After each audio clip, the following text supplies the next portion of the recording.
बड़ी खबर मुंबई से, जहां पर चलती ट्रेन में महिला के साथ गैंगरेप के 4 आरोपियों को गिरफ्तार कर लिया गया है, जबकि 4 आरोपी अब भी फरार हैं। कुल 8 लोग, 4 आरोपी गिरफ्तार कर लिए गए, 4 आरोपी अभी फरार हैं। 8 लोग इगतपुरी स्टेशन से लखनऊ मुंबई पुष्पक ट्रेन के स्लीपर डिब्बे में चढ़े थे और लूटपाट के बाद महिला के साथ गैंगरेप किया। पीड़ित महिला अपने पति के साथ यात्रा कर रही थी। स्लीपर कोच में पति के साथ यात्रा कर रही थी यह महिला। मुंबई में चलती ट्रेन में महिला के साथ गैंगरेप की यह वारदात हुई है। लूटपाट और गैंगरेप के 4 आरोपियों की तलाश अभी जारी है। 4 लोग गिरफ्तार किए गए हैं। लखनऊ मुंबई पुष्पक ट्रेन लूटपाट के बाद 8 आरोपियों ने महिला से गैंगरेप किया। इनमें से 4 को जीआरपी की टीम ने पकड़ लिया है, लेकिन जो बाकी के 4 हैं इनकी तलाश अभी जारी है। इनकी गिरफ्तारी नहीं हो पाई। जो 4 लोग गिरफ्तार किए गए हैं उनसे पूछताछ की जा रही है। बाकी के 4 आरोपियों का पता लगाने की कोशिश हो रही है। राकेश त्रिवेदी और जानकारी के साथ है। राकेश, पूरी घटना बताइए।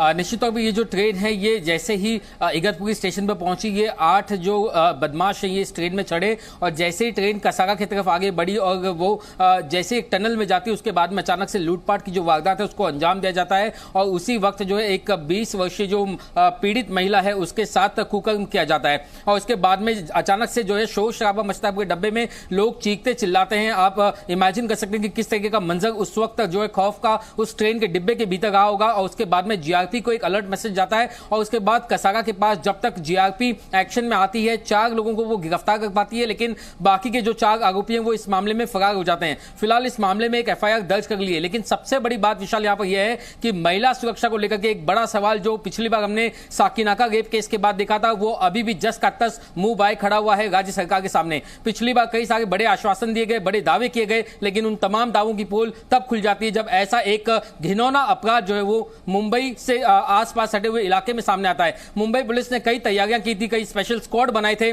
लेकिन महाराष्ट्र पुलिस कहीं ना कहीं इस मामले में पीछे दिख रही है। राज्य सरकार का कमिटमेंट था कि वो इस तरीके के मामलों के स्पेशल जो फास्ट ट्रैक कोर्ट है वहां पर चलाएगी, लेकिन इस मामले के बाद अब तक राज्य सरकार की तरफ से कोई प्रतिक्रिया नहीं आई है। तमाम नेता जो है वो सुस्त हैं, अपने अलग अलग राजनीतिक जो आज उनके इवेंट्स हैं उसमें वो बिजी दिखाई दे गए। वहीं इन सबके बीच सबसे शर्मनाक घटना और सबसे बड़ा सवाल यह कि क्या वाकई में महिलाएं महाराष्ट्र राज्य में सुरक्षित हैं या नहीं। विशाल, कब की ये घटना है और कितने घंटे हो गए हैं जब से ये 4 आरोपी फरार हैं? 4 पकड़ लिए गए, 4 अब भी फरार हैं।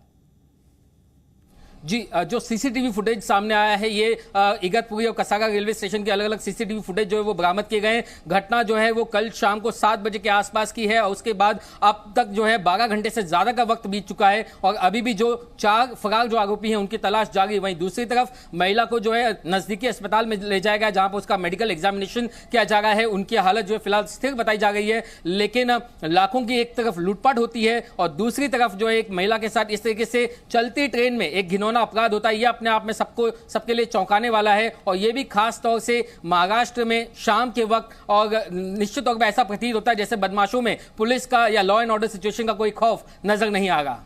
जो पीड़ित है, जो महिला है, उनकी हालत कैसी है? क्या वो भी अस्पताल में है या उन्हें घर जाने दिया गया है?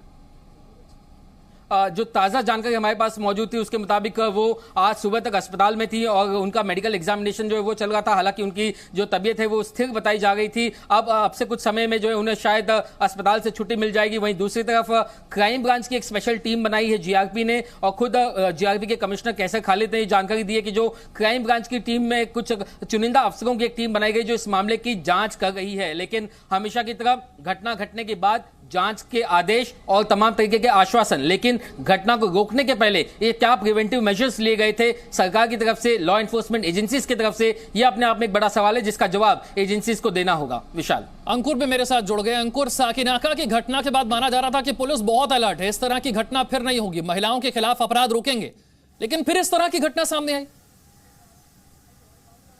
अंकुर,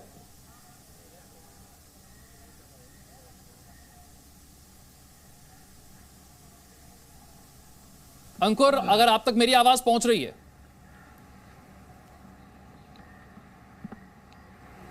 कार्रवाई को लेकर क्या अपडेट है? देखिए जो इलाका है जहां पे हुआ है ये पूरा का पूरा, ये जब ट्रेन आ रही थी तब वहां पर जो उस डब्बे के अंदर बहुत ज्यादा लोग मौजूद नहीं थे। ये जिम्मेदारी किसकी होती है? ये जिम्मेदारी होती है जीआरपी की, जो कि लोकल पुलिस स्टेशन पर है। जी जी रखिए, आप बात पूरी कीजिए अपनी।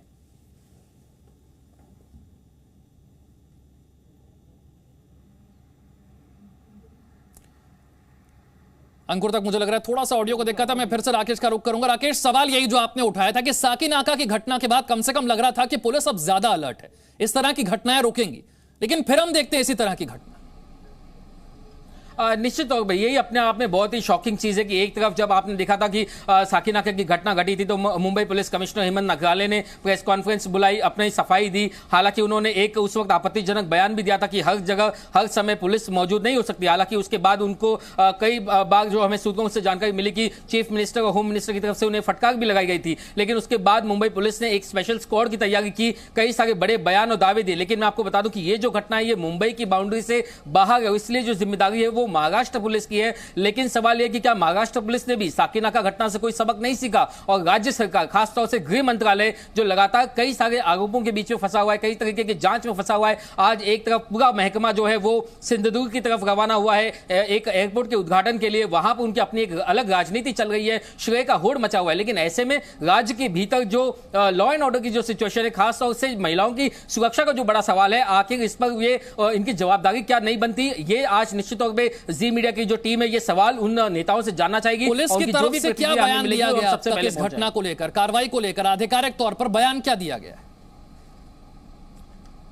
जी, बयान आधिकारिक तौर पर अब तक जो है जीआरपी की तरफ से सिर्फ सामने आया है। जीआरपी कमिश्नर ने इस घटना के पूरे वाक्य को जो है सोशल मीडिया पे अपने प्लेटफॉर्म के जरिए भी अपना पक्ष सामने रखा है कि उन्हें ये जानकारी मिली कि कल जो है ये पुष्पक एक्सप्रेस जो ट्रेन थी जैसे ये रवाना हुई इगतपुरी से कसागा के बीच में एक 8 लोग जो है वो तकरीबन घुसे, उन्होंने लूटपाट की, लाखों की लूटपाट की। इसके अलावा एक महिला के साथ दुष्कर्म किया। महिला जो है उसकी उम्र 20 साल बताई जा रही, पीड़ित महिला की। इसके बाद जीआरपी ने 4 लोगों की गिरफ्तारी की है, जबकि बाकी लोगों की तलाश जारी। मैं आपको बता दूं कि पुष्पक एक्सप्रेस जो है वो पहले से ही इस तरीके के अपराध के लिए, जुर्म के लिए बदनाम ट्रेन रही। इसके पहले भी कई बार जो है वहां पर लूटपाट की घटनाएं देखी गई हैं, लेकिन ये पहली बार है कि जब महाराष्ट्र की बाउंड्री लिमिट्स में इस तरीके की अपराध घटना जो है वो देखी गई। लेकिन निश्चित तौर पर कहीं ना कहीं जो प्रेजेंस है लॉ एनफोर्समेंट एजेंसी का, जीआरपी का, आरपीएफ का, पुलिस का, वो कहीं ना कहीं नदारत था, जिसकी वजह से जो मनोबल है वो ऐसे बदमाशों का बढ़ता है और इस तरीके की वारदात को अंजाम देने की उनकी हिम्मत बढ़ती है। विशाल, ठीक है, अंकुर के पास चलेंगे, उससे पहले बीजेपी के नेता किरीट सोमैया ने इस घटना पर क्या कहा ये आपको सुनवाते हैं। महाराष्ट्र में लॉ एंड ऑर्डर कोलैप्स हो चुकी है। हर सप्ताह में कहीं अत्याचार है, कहीं बलात्कार है, कहीं 5 साल की लड़की, कहीं 15 साल की, कहीं दिव्यांग महिला। इतना दुर्दैव है क्योंकि जो नेता है शरद पवार और उद्धव ठाकरे ये भ्रष्टाचार के घोटाले के पैसे गिनने में व्यस्त है, और जिनके पास लॉ एंड ऑर्डर जिम्मेदारी है ऐसा पुलिस कमिश्नर फरार है, और गृह मंत्री अनिल देशमुख के खिलाफ वारंट निकला हुआ है। भगवान महाराष्ट्र की रक्षा करे। अंकुर, कार्रवाई को लेकर अपडेट क्या है? क्योंकि राकेश से भी मैंने यही पूछा कि 4 आरोपी भले ही पकड़े गए हों, लेकिन 4 आरोपी अब भी फरार हैं, उनके बारे में क्या जानकारी? देखिए फिलहाल उसको, जैसे राकेश आपको बता रहे थे, लगातार उसको जीआरपी की जो टीम है वो मिलकर खोज रही है।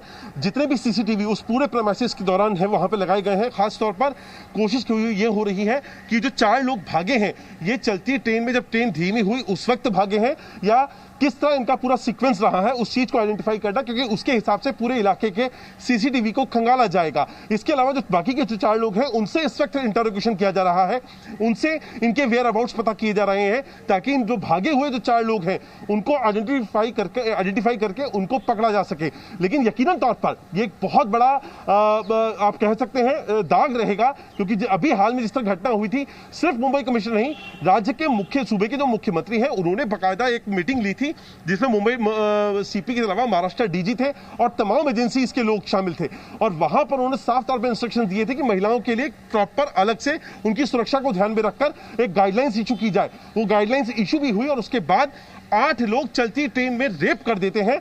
यह अपने आप में किसी भी राज्य की सुरक्षा व्यवस्था की पोल खोलने वाली हकीकत सामने आ रही है। Presenting B News app available on Google Play and App Store. Download it now.